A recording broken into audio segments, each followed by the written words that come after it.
You do everything right, cut the sweets, swap the soda, choose the sugar-free option before bed, and still you wake up. You test your blood sugar, it's high, not a little high, the kind that makes you question the meter. It doesn't make sense.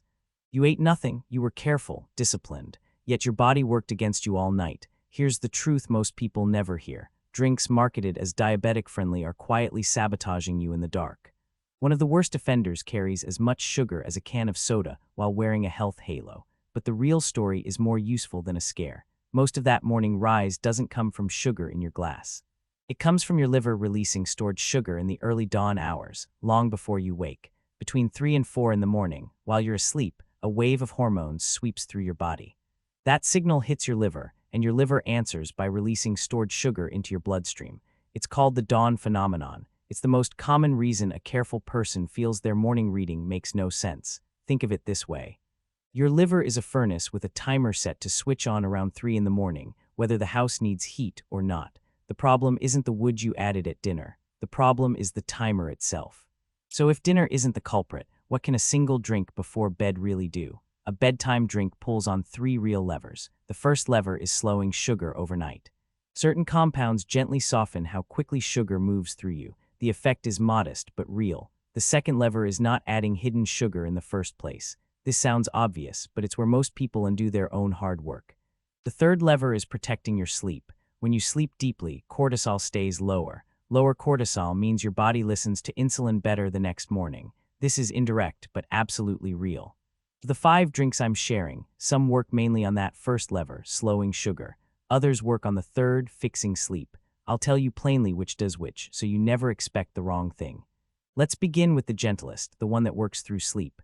Tart cherry juice, the sour kind, properly diluted. Tart cherries are one of the few natural foods containing real melatonin, the hormone your body uses to fall and stay asleep, along with tryptophan. A small pilot study in 2018 followed adults over 50 with insomnia. Those drinking tart cherry juice slept on average 84 minutes longer a night. Now honesty. The evidence that tart cherry directly lowers glucose is weak. Some studies show nothing. So don't reach for this as a sugar-lowering drink. Reach for it as a sleep tool. Better sleep tonight, more insulin sensitivity tomorrow. Here's the catch. Pure tart cherry juice carries about 25 grams of sugar per cup. Drink it straight and you've worked against yourself. This only works diluted.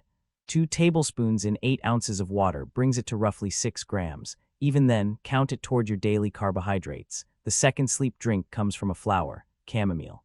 A warm cup of chamomile tea works on the same quiet nervous system. It contains a pygenin, which binds to the same calming receptors many anxiety medications target. That's what quiets a racing mind. Honestly, this is the main reason it belongs in your evening. It protects your sleep so your morning numbers have a better chance. You may have heard chamomile does more. There's a grain of truth. A 2015 study had people drink chamomile 3 times daily for 8 weeks. They saw A1C improvements, but that was 3 cups daily in people younger than most of you. So don't expect a single cup to bring your sugar down. Expect it to help you sleep. One safety note, chamomile comes from the ragweed family. If you have hay fever, be cautious. And if you take sedatives or blood thinners like warfarin, chamomile can add a mild effect. Those are the 2 sleep drinks. The next 3 touch blood sugar more directly, beginning with apple cider vinegar. This is the 3rd drink, but only if you take it right. How you drink it decides whether it helps or hurts. A small 2007 study took 11 people not using insulin and gave them 2 teaspoons of vinegar with cheese before bed. Their morning blood sugar came back about 6% lower. The effect was clearest in people whose fasting sugar was above 130. Acetic acid slows the breakdown of starch into glucose through the night. So if your morning number 10's high, this is one of the more direct tools. But listen carefully. Never drink vinegar straight. Always dilute it in a full glass of water with a little food. Don't lie down right after. Our swallowing muscles weaken with age, and straight vinegar lying flat is a recipe for reflux and burning chest at 2 in the morning. Sip through a straw or rinse after, because acid wears tooth enamel. If you have slow stomach emptying, be especially careful. And because vinegar can add to your medication's sugar-lowering effect, talk to your doctor first. The 4th drink is cinnamon stirred into warm, unsweetened milk. But you're almost certainly reaching for the wrong kind. A 2013 review of 10 trials found cinnamon lowered fasting sugar by about 24 points, but it didn't improve A1C at all, and results swung wildly. A larger 2023 analysis pulled the effect down closer to 11 points. enough to call cinnamon a helper, not a substitute for medication. Now about the kind you're using. Most grocery cinnamon is cassia, high in coumarin, which in large amounts can stress your liver and interfere with blood thinners. The kind you want is Ceylon, sometimes labeled true cinnamon. Stir it into warm, unsweetened almond milk, and you're also getting a little magnesium. A 2023 review found magnesium gently lowered fasting sugar in people 65 and older. But a single cup gives far less than that. Think of it as a small bonus. Now the fifth drink, the strongest of them all, the one I save for people whose fasting sugar stays stuck above 140, no matter what they try. There's a man I think of whenever I talk about this. Edward, past 70, wrote his blood sugar readings in pencil on the back of the calendar by his kitchen stove. Months of little numbers crowded in the high range, no matter how carefully he ate. He'd done everything by the book. The book wasn't working. The drink I suggested is Fenugreek tea, made from seeds you may never have heard of. Of everything we've covered, Fenugreek rests on the firmest ground. A 2024 analysis of 5 trials and over 600 people found a meaningful drop in both fasting glucose and A1C, with no serious side effects. A separate 2023 review backed that up. I'll be straight, the effect depends on the dose, and some trials weren't the highest quality. But as a natural option, nothing else on this list has a stronger record. The reason is a soluble fiber called galactomannan. When it meets water, it forms a gel that slows how quickly carbohydrates from dinner are absorbed, stretching that slowdown deep into the night. For Edward, the change wasn't dramatic. But a few weeks in, his morning number started with a 12 instead of the 15 he'd grown used to dreading. After all those penciled 15s, a 12 felt like the sun coming up. Fenugreek needs the most caution. It belongs to the legume family. If you're allergic to peanuts or chickpeas, you could react. It interacts with blood thinners like warfarin, and because it can add to the sugar-lowering power of insulin or diabetes pills, watch your levels closely. One harmless quirk, it can give your sweat a faint maple syrup smell. Nothing to worry about. Now you have 5 better choices. But before you head to the kitchen, there are 3 drinks sold as healthy that I need you to put down. First, clear up a fear. Dry tea bags are almost always 0 carbs. The real hidden sugar lies in bottled, ready-to-drink teas and pre-made latte concentrates. Some carry 25 grams of sugar, the same as soda, while wearing the word tea like a halo.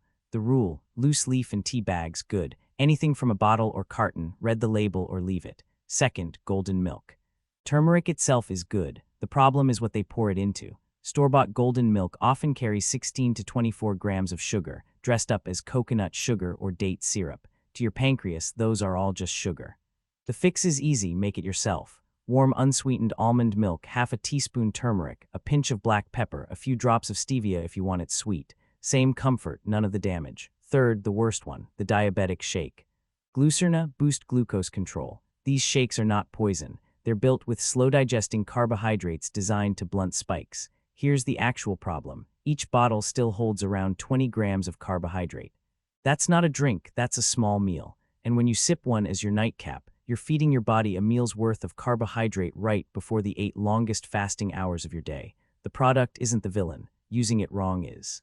If your doctor prescribed one because you've been losing weight or struggling to eat, don't stop on my account. Just don't turn it into a bedtime treat. I think of Ruth, around 68, who drank one every night for months. She kept a bottle in her nightstand drawer. She wasn't careless. She was conscientious. Marketing had pointed that good instinct in the wrong direction. So here's what I most want you to carry away. That morning number is a story about your liver and your sleep, not about dinner. The real battle is fought across those 8 quiet hours in the dark, and that should leave you feeling more in control. The right glass before bed is a lever you genuinely hold in your own hands. Here's where to start. Pick just one of the 5 drinks and give it a fair 2 weeks. Don't jump from one to the next. Timing matters. Drink it about 30 to 60 minutes before you lie down. Test your fasting sugar each morning and write it down. Watch the trend over 14 days. Your own numbers will tell you more than any promise I could make. Bring one question to your doctor. Would one of these drinks be safe given my medications? That matters most if you're on insulin, sulfonylurea, or a blood thinner. Clean out the kitchen. Swap bottled tea and pre-made golden milk for versions you make yourself. Keep your shake if prescribed. Just stop using it as a nightcap. Of the 5 drinks tonight, which will you try first? If someone you love wakes up to a high number despite doing everything right, send them this video. They deserve to know what actually helps. I'm Dr. Claire Whitmore. I want to see you waking up steadier, sleeping deeper, and feeling more like yourself in the years ahead. Everything I've shared is to teach, not replace the doctor who knows you and your history. Never stop or change your dose of insulin, metformin, or any medication based on a video. Bring every change through your doctor. Sleep well tonight, take good care of that body, and if this helped, subscribe so I can keep walking these years alongside you.